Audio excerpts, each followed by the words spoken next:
dia, ouvintes da Rádio Família. Vamos hoje, na nossa Rádio Família FM, falar sobre o direito ambiental.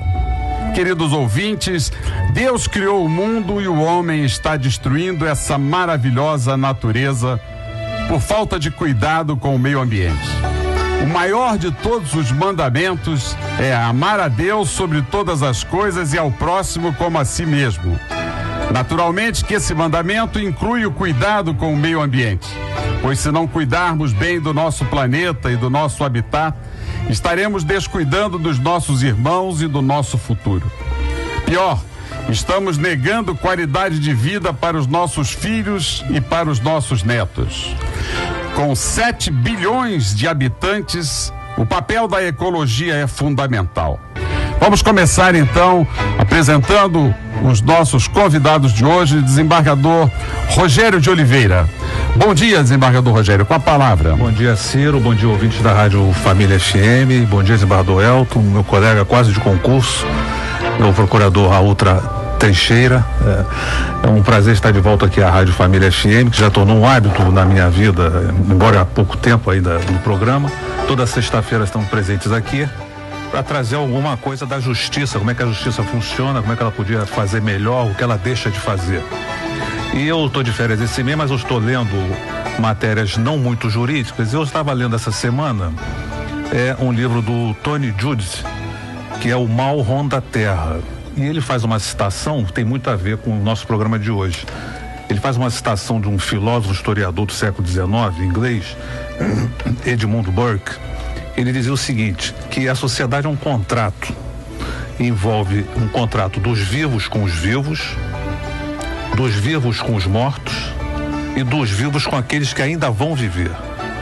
Então o direito ambiental é exatamente isso. A geração atual, ela não pode se esquecer, ela não deve se esquecer, ela não tem o direito de se esquecer das gerações que ainda virão.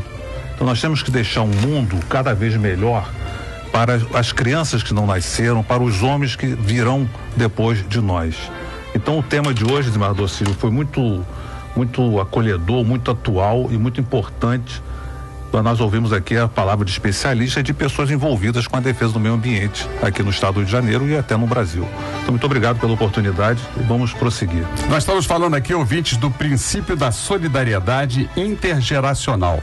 A solidariedade e a obrigação que nós temos de deixar o planeta cada vez melhor para a geração que virá, para seus filhos, para os seus netos.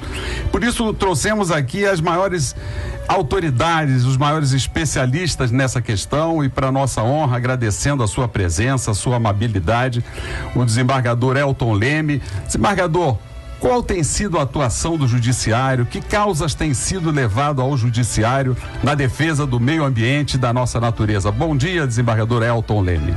Bom dia, desembargador Ciro Daran, meu querido amigo. Bom dia, desembargador Rogério, doutor Raul. É um grande prazer estar aqui. Bom dia aos ouvintes. Ciro, você mencionou um aspecto extremamente relevante da questão do pacto da solidariedade intergeracional. Na verdade, no artigo 225 da Constituição Federal, onde nós temos ali gravado o princípio da sustentabilidade, e o desembargador Rogério também destacou exatamente esse vínculo entre aqueles que já partiram, aqueles que estão aqui e aqueles que ainda não chegaram. Nada mais temos aí do que exatamente o liame que estabelece o princípio da sustentabilidade, ou seja, nós temos que utilizar os recursos naturais dos dias presentes sem comprometer a capacidade das gerações futuras ou a possibilidade das gerações futuras utilizar esses mesmos recursos. Então esse pacto intergeracional, essa solidariedade que se estabelece a partir de um princípio constitucional trazido pela Constituição de 1988, é a base de tudo. Todos os outros princípios estão submetidos e devem ser interpretados, aplicados com base nesse princípio maior, que é o princípio integrador, é um princípio condicionante de todos os demais. E você, ouvinte, que quiser participar do nosso debate, por favor, Ligue através dos telefones 30790952, 30790938 ou através do e-mail encontro@104familiafm.com.br. É importante, ouvinte, que você participe do nosso debate, porque pelas coisas mais simples você pode contribuir para salvar o planeta, para melhorar as condições de vida do nosso planeta. Você, ao jogar o lixo no chão, ao jogar os restos da comida, do óleo, de óleo de cozinha, se você jogar na pia, se você jogar na privada, você está contribuindo para os malefícios da natureza, contribuindo para a poluição do planeta, e você, com essas coisas mais simples, pode colaborar, pode contribuir para melhorar a qualidade de vida de todos nós. Procurador Dr. Raul Teixeira, muito obrigado pela sua presença, bom dia. O que tem feito a Secretaria Estadual de Meio Ambiente, doutor Raul, na defesa dos direitos humanos de todos os cidadãos por uma natureza melhor e mais protegida? Bom dia, desembargador Darlan, desembargador Rogério, desembargador Leme, público ouvinte. Primeiramente, eu gostaria de dizer que é uma honra e uma responsabilidade muito grande estar aqui nesse programa tão atuante e para tratar de um dos temas mais candentes e atuais, que é o direito ambiental. O direito ambiental, com seus conceitos tão exóticos, com a sua estrutura metodológica, com seus princípios nucleares, o princípio do poluidor-pagador, da precaução, da prevenção, sem dúvida, como já bem colocou o desembargador Leme, ocupa hoje um papel preponderante no mundo jurídico. E isso se deve porque os bens jurídicos que esse direito pretende proteger, tutelar, se relacionam diretamente com a sobrevivência da espécie humana. Daí a sua categorização por grande parte da doutrina como um direito de terceira geração. Seu objeto, além da preservação, trata também da utilização desses recursos de uma forma sustentável, de forma que este aproveitamento se dê não apenas pelas gerações presentes, mas também pelas gerações futuras. No âmbito da Secretaria do Ambiente, eu diria que hoje nós temos duas vertentes. A vertente de uma macropolítica, que é evidentemente uma política de governo, que ele trata a questão do saneamento básico. Hoje nós temos o Pacto pelo Saneamento, que é um compromisso público assumido por decreto pelo atual governo, capitaneado pelo secretário Carlos Mink, no sentido de esse compromisso é assumido não apenas com a população fluminense, mas com a população brasileira e com organismos internacionais, tendo em vista um calendário de eventos esportivos que está tendo lugar no Brasil, protagonizado pelo Rio de Janeiro, onde o atingimento de metas, principalmente na área do saneamento básico, metas essas estabelecidas pela Organização Mundial de Saúde, foram fundamentais para que o Rio de Janeiro e o Brasil pudessem sediar certos eventos. Eu trato aqui o abastecimento regular de água, onde hoje a população fluminense já é servida, 90% dos domicílios já são abastecidos por água potável, dentro da meta da Organização Mundial de Saúde. O esgotamento sanitário, quando eu falo esgotamento, é o esgoto coletado, tratado e destinado ambientalmente a locais ambientalmente corretos. Este ponto, a meta é atingir. De fato, o Brasil está muito aquém das metas da Organização Mundial de Saúde. O Rio de Janeiro hoje estamos em torno de 60% dos domicílios. Pretendemos chegar a 85% até 2016. Doutor Raul, nós temos assistido a atuação do secretário Mink. Outro dia vimos através da mídia ele, inclusive, fiscalizando um condomínio de luxo no Leblon, que estava jogando o esgoto in natura no mar ou no canal do Leblon. Quais são os instrumentos que possui a secretaria para esse tipo de fiscalização? Sabemos também da gravidade que é a questão da retirada de areia na área de seropédica, o assoreamento das lagoas. Quais são os instrumentos, quais são os mecanismos que possui a secretaria para essa fiscalização e como ela tem atuado? É verdade.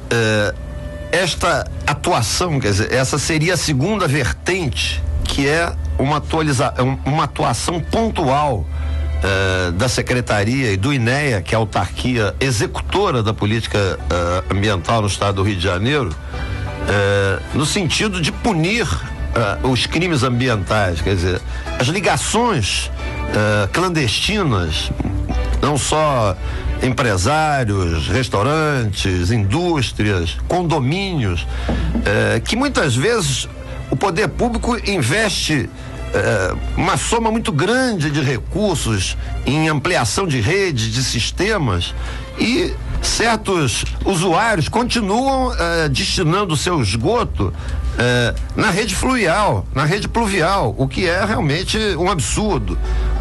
Você leva uma rede própria para isso e eles continuam jogando. Então, eles são notificados para fazer a ligação. Essa ligação é barata, não é uma coisa custosa. Custosa é o que o poder público fez de investir na rede. E quando ainda assim não cumprem essa determinação, e essa determinação é disciplinada por lei, por decreto, inclusive está na lei das diretrizes nacionais do saneamento básico, a lei 11.445 de 2007. Então, nós atuamos no sentido de coibir a chamada rolha ambiental.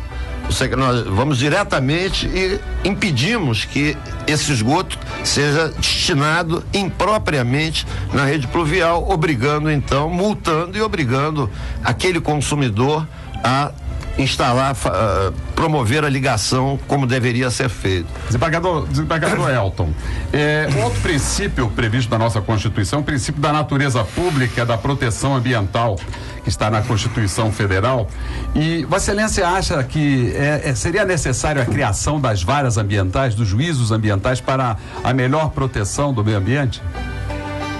Ciro, essa sua pergunta é muito boa, mas a questão da criação de varas especializadas no tema meio ambiente é apenas um pequeno aspecto de um todo, de um problema muito maior.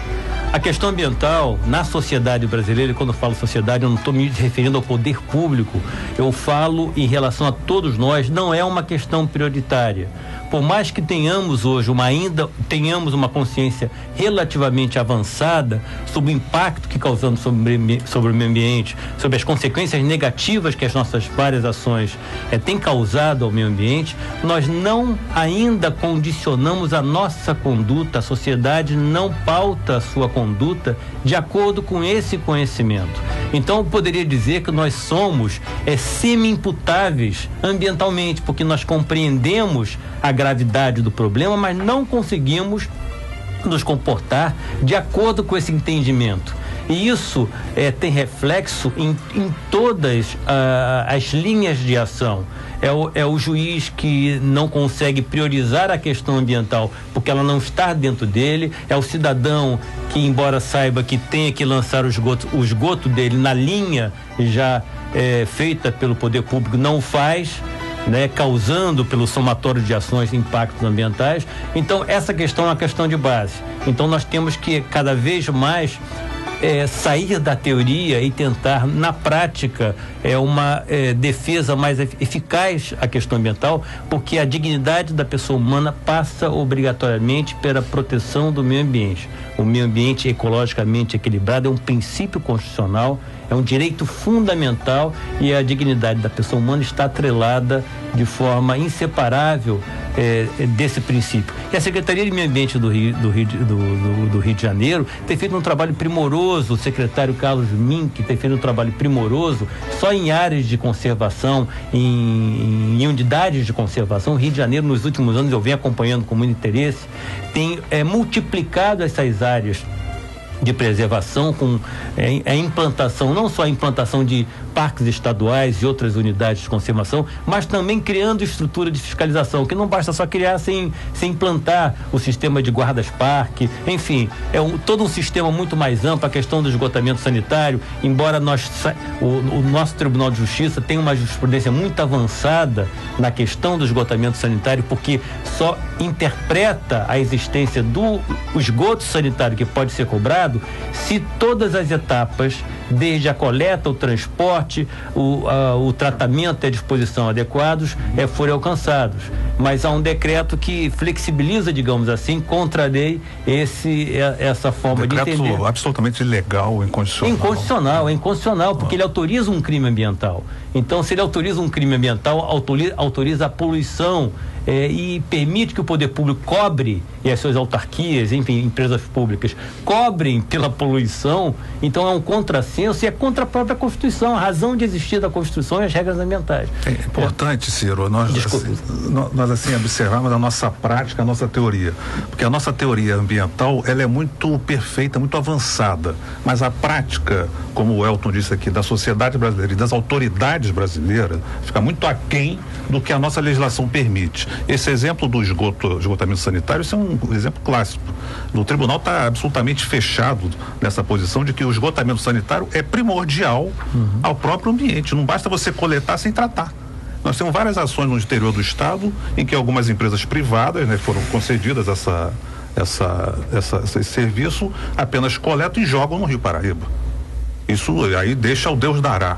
Então, essa atividade de tratamento, essa sim é primordial. Tivemos agora há pouco tempo também a diferença entre prática e teoria, essas questões de desabamento na região serrana, em que centenas de pessoas faleceram, vieram a morrer pelo desabamento, pela má utilização do meio ambiente, em que o próprio tribunal agiu, movido por ações do Ministério Público. O tribunal deu resposta, mas infelizmente algum recurso do próprio Estado, essas decisões do tribunal foram retiradas da eficácia. Então há uma distância entre teoria ambiental, que é muito boa no Brasil, e a prática ambiental, que deixa muito a desejar. Perfeito. Ouvintes, queremos a sua participação através dos telefones 30790952, 30790938 e o e-mail encontro@104familiafm.com.br. Nós estamos recebendo aqui muitas perguntas dos nossos ouvintes. O desembargador Elton Leme é um dos maiores especialistas brasileiros em Mata Atlântica, mas tem vários livros publicados também numa especialidade única, em que Sua Excelência é o maior especialista do mundo em bromélias. Doutor Elton, as bromélias, fale um pouco dessa planta tão bonita e tão exótica e que inclusive é comestível também, não é? Fale um pouquinho das bromélias, que é uma obra que eu sei que Vossa Excelência tem se dedicado grande parte da sua vida e tem nos brindado com livros maravilhosos sobre essa questão. É verdade, o abacaxi é uma bromélia, portanto nós temos uma bromélia comestível.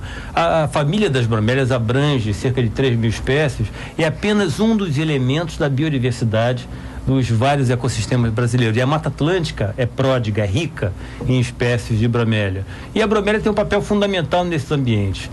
Algumas dessas espécies acumulam água entre suas folhas e ela funciona como uma ilha invertida. Ou seja, ela tem a água é acumulada no seu interior e isso multiplica a possibilidade de vida, abrigando uma série de animais que são direta ou indiretamente dependentes dessas plantas. Então a bromélia nos ecossistemas onde elas vivem, elas potencializam e elas aumentam, multiplicam a biodiversidade. E nos ambientes brasileiros nós estamos falando não só de biodiversidade, mas de megadiversidade.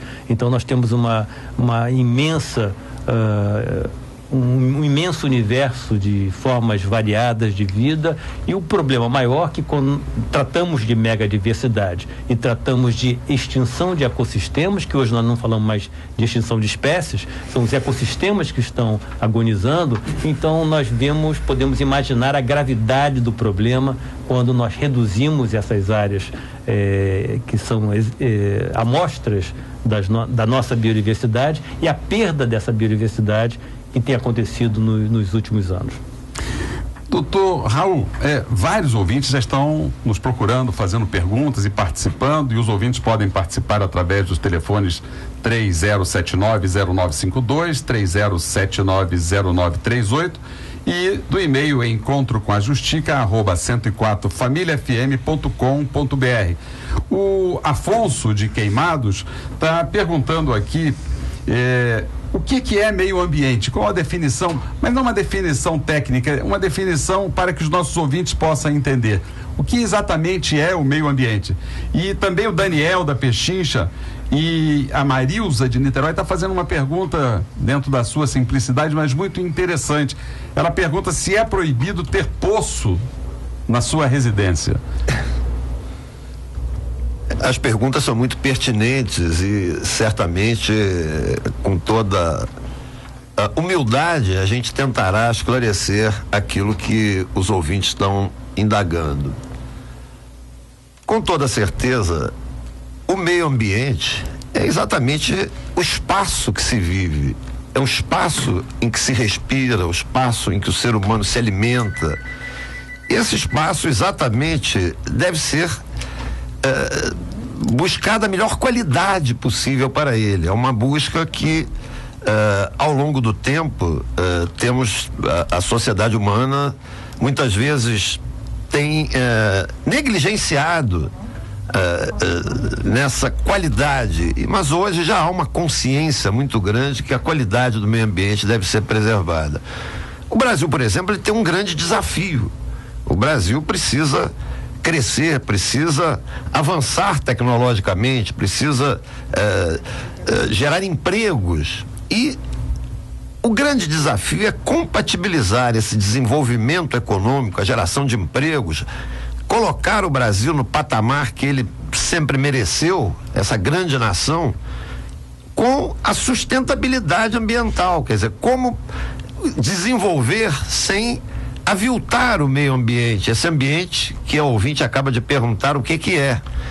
E nesse sentido eu diria que estamos avançando, e avançando bem. O caminho que estamos trilhando, especialmente no Rio de Janeiro, é um caminho positivo do ponto de vista da sustentabilidade ambiental.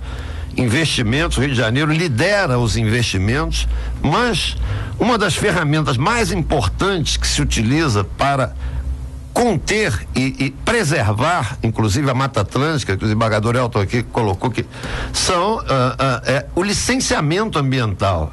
O licenciamento ambiental é um instrumento importantíssimo, introduzido pela Lei 6938, que é de 1981, que é a Política Nacional do Meio Ambiente, um instrumento fundamental em que você cria condicionantes neste licenciamento para que empreendimentos necessários ao desenvolvimento sejam implementados com critérios ambientais, não só condicionantes do ponto de vista do próprio empreendimento, mas muitas vezes ações financiadas pelo empreendedor com vistas a melhorar as condições gerais do meio ambiente. Doutor Raul, muito oportuna essa sua colocação no momento em que nós estamos fazendo um leilão da camada do pré-sal. É verdade. Nós estamos aqui, é uma luta entre o desenvolvimento necessário, o Brasil se destaca em matéria de desenvolvimento, em matéria de riquezas, mas nós estamos mexendo com as entranhas do planeta. Entre esses bens necessários, né? A necessidade de desenvolvimento para alimentar a população, para criar empregos, e esse avanço, esse ataque às entranhas do planeta. Nós que somos defensores do meio ambiente, pelo menos nesse programa, e queremos que todos os nossos ouvintes também o sejam, como fica essa luta? O que deve preservar? A questão, infelizmente, quer dizer, a economia do planeta ainda é movida por uma energia que eu diria não limpa.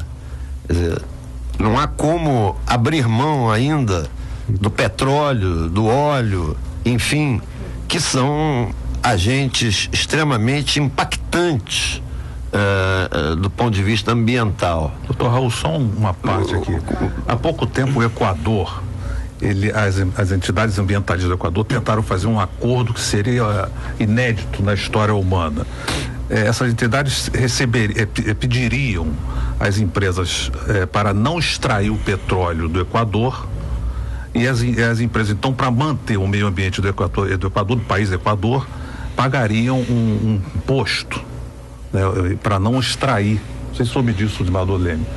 E a coisa estava avançando nesse ponto. Agora, semana passada, nós vemos o presidente do Equador, ele com a mão suja de petróleo, que acabou que não fez o acordo para não extrair o petróleo. Quer dizer, na verdade, cedeu às tentações e vamos à matéria-prima originária da nossa matriz energética hoje.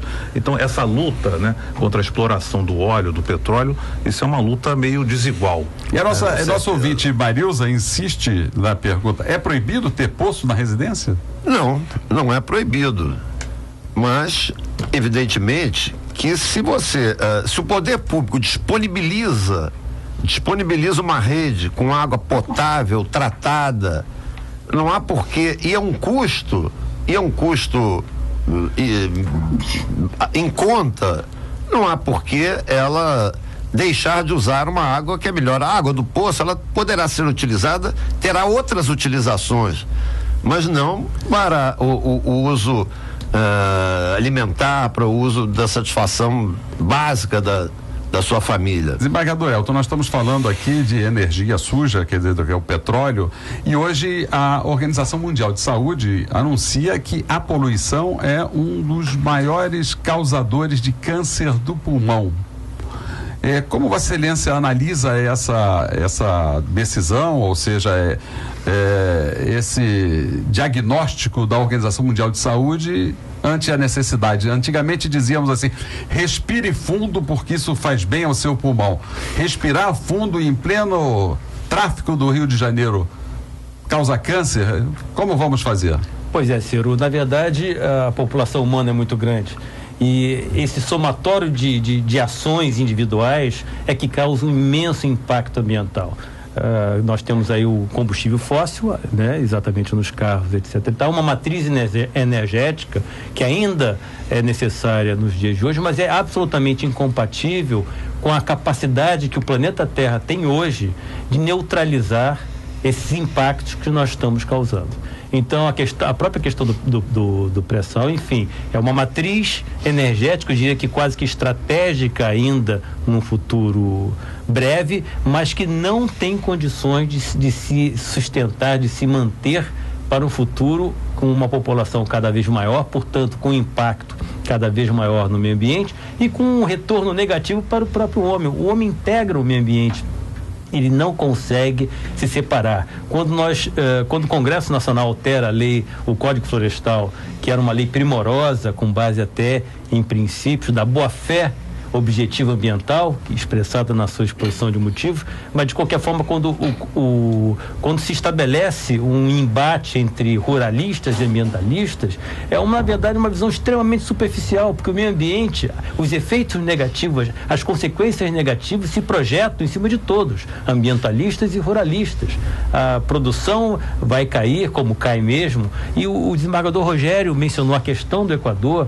Na verdade, é uma ideia, é baseada na ideia do pagamento por serviços ambientais. Na verdade, o meio ambiente, que é um conceito abstrato por quê? Porque ele é um conjunto de leis, de princípios e de bens jurídicos, bens ambientais que estão interligados. E essa interligação, são essas leis naturais que formam a ideia de meio ambiente. Mas nós podemos separar os vários elementos que integram esse meio ambiente. A água, mas a água não vive sem floresta, a floresta não vive sem os animais não vivem sem um microclima adequado. Essa interligação que gera a ideia de meio ambiente. Só que esses elementos, eles nos fornecem um serviço gratuito. São serviços ambientais, como as florestas, purificam o ar, a água que é produzida por essas florestas, o ciclo hidrológico. Isso tudo tem valor comercial, tem valor agregado. Os empresários não utilizam, não fazem essa conta, mas no seu produto todos esses elementos dos serviços ambientais estão ali agregados. E quando o Equador quer receber para não explorar petróleo, na verdade ele está priorizando um uso muito mais nobre dos seus elementos ambientais, né, que são os serviços ambientais. Essa é uma visão moderna e é uma visão que se torna cada dia mais inafastável do ponto de vista de estabelecer um uso racional do meio ambiente e atingir a meta de sustentabilidade, que é o que nós precisamos no dia de hoje. Agradecendo aqui pela qualidade do nosso debate aqui, não esperávamos outra coisa do desembargador Elton Leme, do procurador Raul Teixeira, do desembargador Rogério de Oliveira, vários ouvintes participando desse tema tão fundamental para a nossa vida, para a nossa saúde, para a vida do planeta, como por exemplo a Vilma de Irajá, que está agradecendo pela programação, agradecendo pelas lições dos nossos mestres aqui, o desembargador Elton Leme, o procurador Raul Teixeira, o desembargador Rogério de Oliveira, nosso co-apresentador. E a Penha da Taquara pergunta: é verdade que a Amazônia não pertence mais ao Brasil? É uma curiosidade dos nossos ouvintes. O que o senhor tem a dizer sobre isso, doutor Raul Teixeira? Eu até enalteço a preocupação do ouvinte. Certamente isso é sempre motivo de muita discussão, mas não é verdade, muito pelo contrário. A Amazônia é nossa, é um patrimônio do mundo, certamente, mas que está muito bem cuidado pelo Brasil, muito bem cuidado. A ministra Isabela Teixeira, que hoje comanda a política ambiental no plano nacional, tem obtido, inclusive, êxitos muito grandes no combate ao desmatamento, na preservação da Amazônia. Eu posso garantir ao ouvinte que a Amazônia é nossa e está muito bem preservada. Inclusive, nós estamos recebendo a visita de um grande ambientalista, o francês, que está lá na Amazônia fazendo novamente uma filmagem, continuando o trabalho de seu pai. 20 anos depois, alguém pode me dizer o nome desse grande ambientalista? Cousteau? Jacques Cousteau, e o seu filho agora voltando e fazendo para ver que estragos nós fizemos no meio ambiente amazônico, e é um dos especialistas mundiais em Amazonas. Agradecemos também a participação da Maria da Conceição, do José Vinícius. Eu queria também, Penha, dar um depoimento, porque há 2 anos atrás, em 2011, eu estive na Escola Superior de Guerra e visitei nossa Amazônia. Está muito bem cuidada pelo nosso exército, está muito bem defendida. Estive nas fronteiras com o projeto Civan. O projeto Civan, que inclusive monitora todo o nosso espaço aéreo brasileiro. E vimos, inclusive, numa aldeia Yanomami, eu tive o prazer de vestir 100 índios Yanomamis com o sagrado manto rubro-negro. Quer dizer, foi uma espécie de poluição, é verdade, mas deixamos os índios Yanomamis muito felizes, porque eles gostam muito do vermelho. Vermelho e preto são cores que combinam. Não estão lá muito vitoriosas, mas combinam. Mas, desembargador Elton, fale um pouquinho o que é sustentabilidade, para os nossos ouvintes entenderem melhor essa palavra tão repetida na mídia, tão falada por especialistas, mas pouco explicada de uma forma mais didática para os nossos ouvintes. Sustentabilidade vem a ser o quê?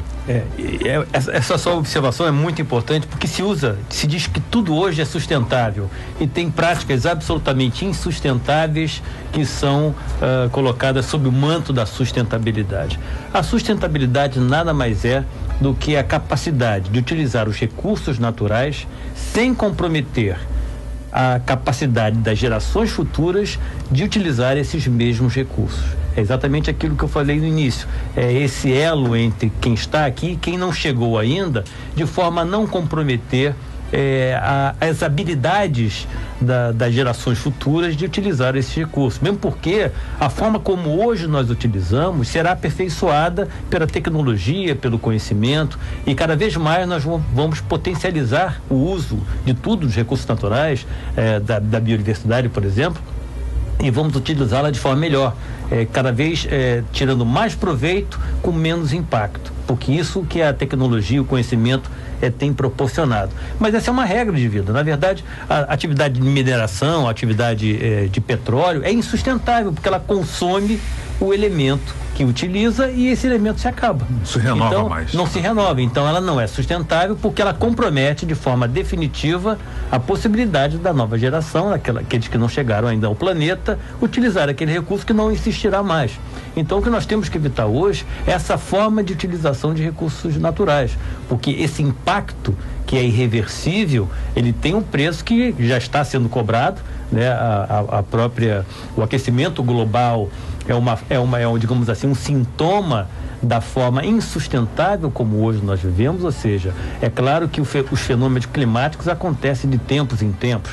Agora, o homem, com a sua imensa população mundial, está antecipando ou ele está precipitando determinados fenômenos ambientais e climáticos, e isso tem um impacto concreto, direto no nosso dia a dia. Hoje cada vez chove com mais intensidade em períodos curtos, o que gera as tragédias, são as chuvas em regime torrencial. E a Judite do Meia está perguntando, então, dentro das energias sustentáveis, quais o senhor mencionaria? Quais seriam os que causariam menos danos ao meio ambiente hoje em matéria de energia, da busca de energia? O modelo hidrelétrico é um belo modelo, desde que ele não seja implantado em áreas onde nós sabemos, ou onde se consegue projetar que a produção da energia, o custo ambiental para implantar o projeto, às vezes é maior do que o lucro que se obterá em termos de energia naquele local. Em determinadas regiões da Amazônia, onde se tem que formar imensos lagos para gerar uma carga maior de energia hidrelétrica, o impacto ambiental é muito grande, não necessariamente pelo regime de chuvas, enfim, por uma série de fatores, o volume de energia a ser produzida é razoável. O modelo das pequenas unidades de energia elétrica, que se implanta com muita facilidade e gera muita energia, que pode ser interconectada, espalhada e reproduzida, é um modelo muito interessante. Basta lembrar essa discussão que teve sobre Monte Belo, né? Exatamente. A discussão ali, existem críticas, e são críticas pertinentes sobre, dizem os técnicos, que o potencial não será atingido por falta de matéria-prima, por falta de água. A usina hidrelétrica depende de água. Água depende de floresta. Se você não investir no seu produto, matéria-prima, na água, você não tem o elemento para formar o seu objetivo final, que é a energia. Então, a usina hidrelétrica tem que investir em floresta, porque é essa que mantém um ciclo hidrológico mais ou menos sadio, porque depende de uma série de fatores. Então, essa questão da energia limpa é muito importante. A questão do biodiesel é interessante, mas a plantação, as áreas a serem ocupadas pelas plantações necessárias à produção dessa forma de combustível tem impacto ambiental também. Não é a melhor solução. Produzir alimento, né? Pois é, a energia eólica produzida pelos ventos tem impacto ambiental, mas é muito pequeno. Então é um modelo interessante que muitos países da Europa, Estados Unidos, enfim, vêm utilizando, e nós ainda não utilizamos o nosso grande potencial. Nesse ponto que eu ia colocar antes do intervalo, se foi bom ou ruim para o Brasil ter descoberto o pré-sal. Isso vai atrasar a nossa tecnologia de querer descobrir uma energia mais renovável. Pois é. Porque nós vamos agora usar o pré-sal até o 2050, mais ou menos, enquanto os outros países já estão avançando nas energias alternativas. O próprio Barack Obama, quando foi reeleito, se prontificou a isso, né? O carro elétrico. Eu até gostaria de dizer que o Brasil, no passado, quer dizer, num passado relativamente recente, ele avaliou muito mal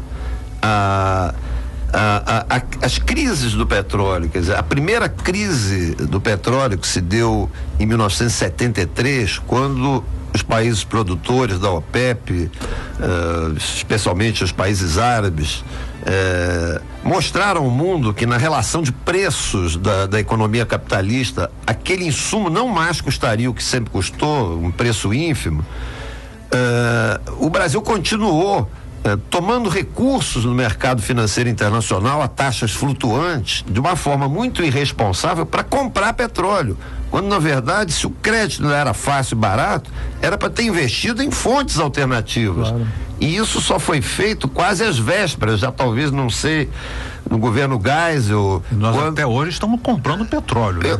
Até hoje estamos comprando. Quer dizer, se naquela época onde havia recursos fáceis, investíssemos pesadamente em fontes alternativas, talvez essa dependência da energia suja, vamos assim falar. É o caso do pré-sal, nós vamos ficar de novo atrás, então pensando que vamos estar na frente. Doutor Rogério, você tem toda a razão. Agora, um aspecto interessante que as últimas áreas de Mata Atlântica do Nordeste, acima do Rio São Francisco, ao norte do Rio São Francisco, foram destruídas por conta do Proálcool. O Proálcool, com dinheiro público, derrubou as matas mais preciosas que ainda sobravam naquela época do Nordeste. É interessante. E um aspecto muito importante da questão da sustentabilidade é exatamente o nosso modelo de consumo. Vivemos uma sociedade de consumo e esse consumo é incompatível com a possibilidade do planeta gerar esses produtos. Eu tenho aqui, meus 2 celulares são 2 celulares velhos.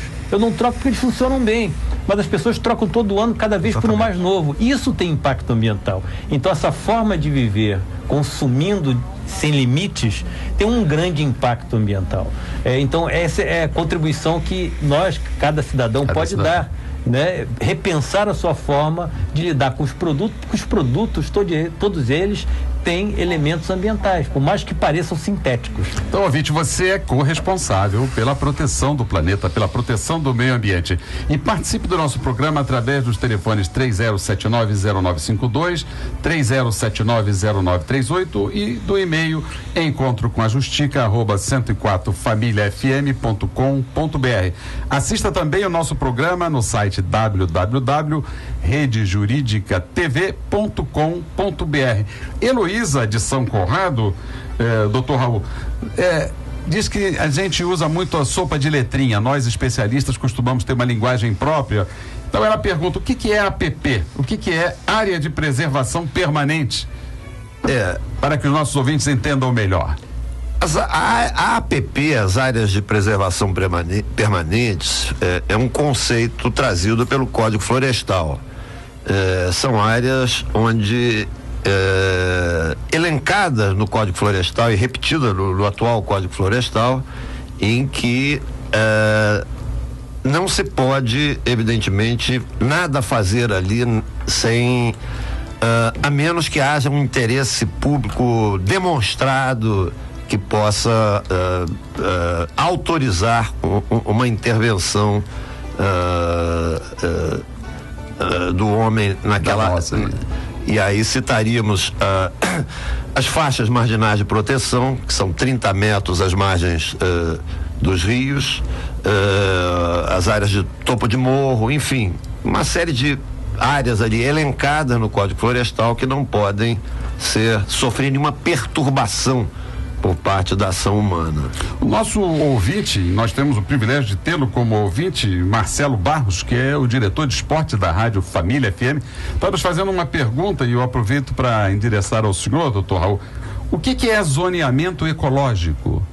Nós temos zoneamentos ecológicos no estado do Rio de Janeiro? Sim, sim. O zoneamento ecológico-econômico, né? É um mapeamento do território, de um determinado território, no caso do estado do Rio de Janeiro, identificando as áreas onde determinados investimentos, enfim, empreendimentos poderão ser feitos sem ferir, sem vulnerar a preservação do meio ambiente. Quer dizer, é exatamente a sustentabilidade, este viés, esse equilíbrio entre o desenvolvimento econômico e a proteção ambiental. É exatamente mapeando o território e levantando esses dados, é que esse zoneamento é feito, e com isso o licenciamento ambiental terá mais eficiência e eficácia, até vedando em determinadas localidades. É verdade.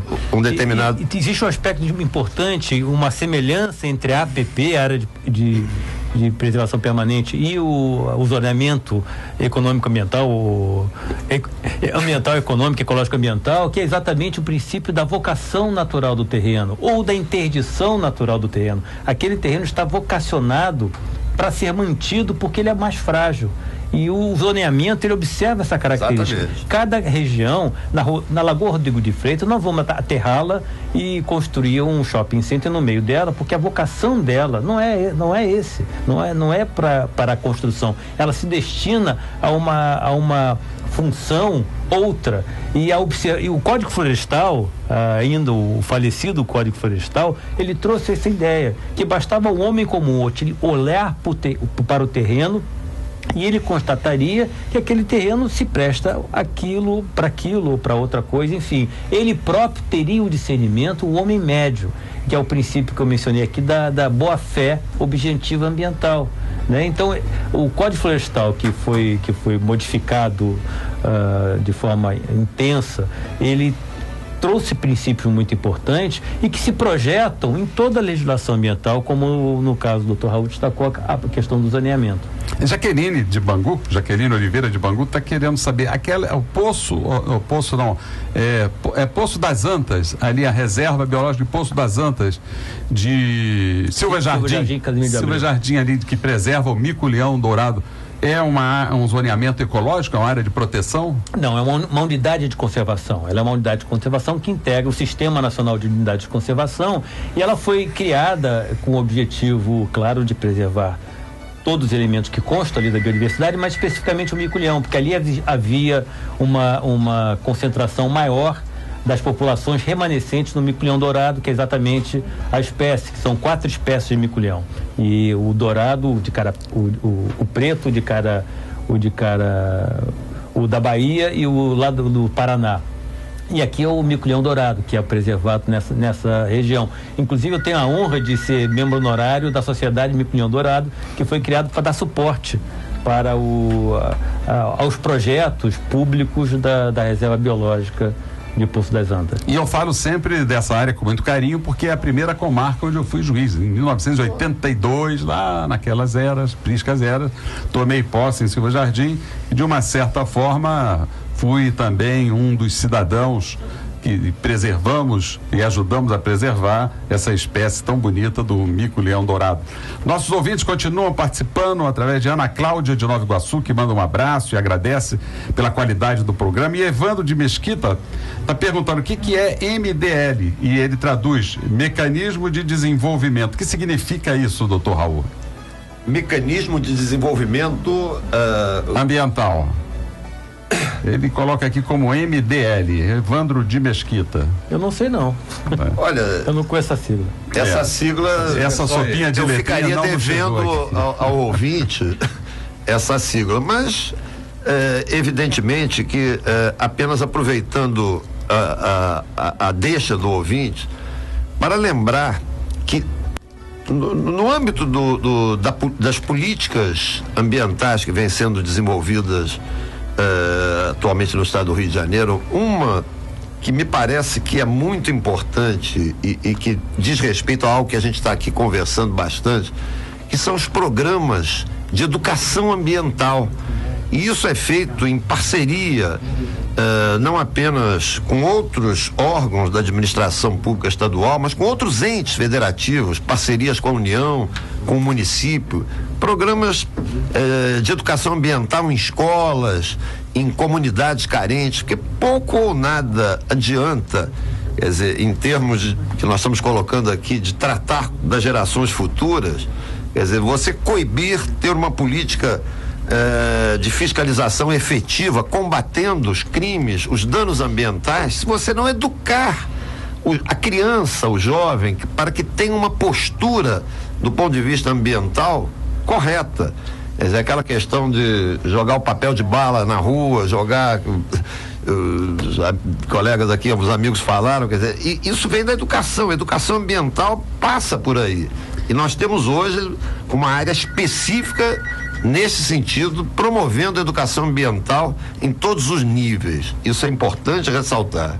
Agradecendo e lamentando, porque estamos chegando ao final desse programa, que foi maravilhoso, e foi maravilhoso graças aos nossos convidados, o desembargador Elton Leme, o procurador Raul Teixeira, o desembargador Rogério de Oliveira, anunciando que na próxima sexta-feira, de 11 ao meio-dia, estaremos aqui, ouvintes, debatendo sobre o direito do consumidor, essa lei tão importante, pós-Constituição de 88, que juntamente com o Estatuto da Criança e do Adolescente mudou o perfil da cidadania brasileira, e que nós estaremos debatendo com o Procurador de Estado, Dr. Anderson Scheiber, e o Promotor de Justiça do Direito do Consumidor, Dr. Sidney Rosa da Silva Júnior. Agradecendo então a presença de todos os nossos ouvintes, a participação dos nossos ouvintes, sobretudo a Margarida de Pavuna, Maria Inês de Caxias, Maria da Cidade de Deus, Maria Aparecida de Pernambuco, convidando todos vocês a assistirem o nosso programa na www.redejuridicatv.com.br, assim como mandar perguntas já durante a semana para o nosso e-mail encontro@104familiafm.com.br e ainda participar pelos telefones 3079-0952, 3079-0938, agradecendo a presença dos nossos convidados. Eu dou a palavra ao desembargador Elton Leme, agradecendo pela sua brilhante participação, enalteceu muito esse programa, aumentou muito a qualidade desse programa, e queria que Vossa Excelência se despedisse dos nossos ouvintes com as suas palavras finais. Muito obrigado, Ciro. É um grande prazer estar aqui com o Dr. Raul, meu querido amigo Rogério, desembargador Rogério. E eu queria, em palavras finais, em alegações finais, digamos assim, lembrar que nós nunca temos o suficiente daquilo que nós não precisamos, que é exatamente a necessidade que nós temos hoje de repensar a forma de consumo. E essa conduta individual, essa forma de consumir individual, ela se projeta, ela se multiplica pela nossa imensa população. Então, querido ouvinte, muito obrigado pela atenção e repense, por favor, a forma de consumir. Eu faço esse exercício, tento fazer. Muito obrigado, Ciro. Procurador Raul Teixeira, agradecendo a sua presença, o brilhantismo de sua participação, agradecendo também ao secretário Carlos Mink por nos ter enviado um representante tão qualificado como Vossa Excelência. As suas palavras finais para os nossos ouvintes.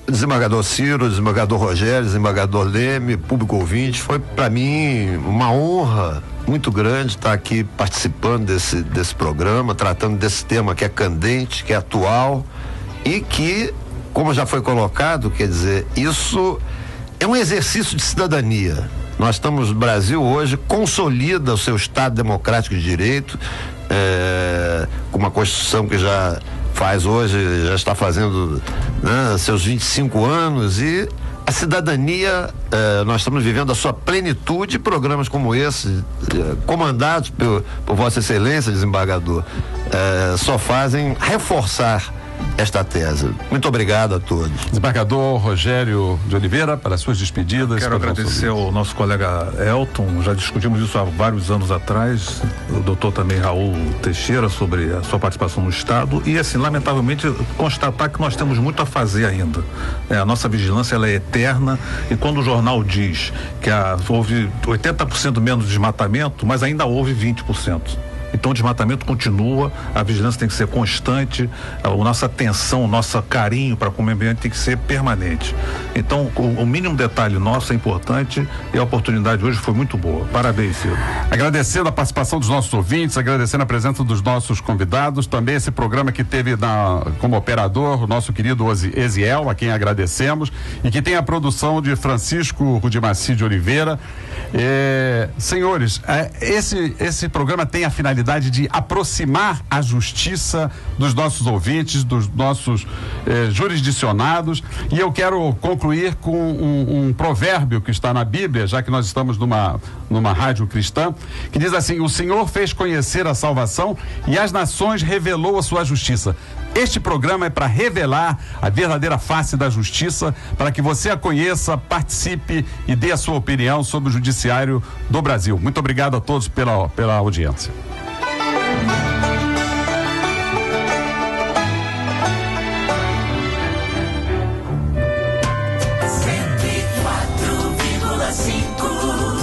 Família FM, 24 horas no ar.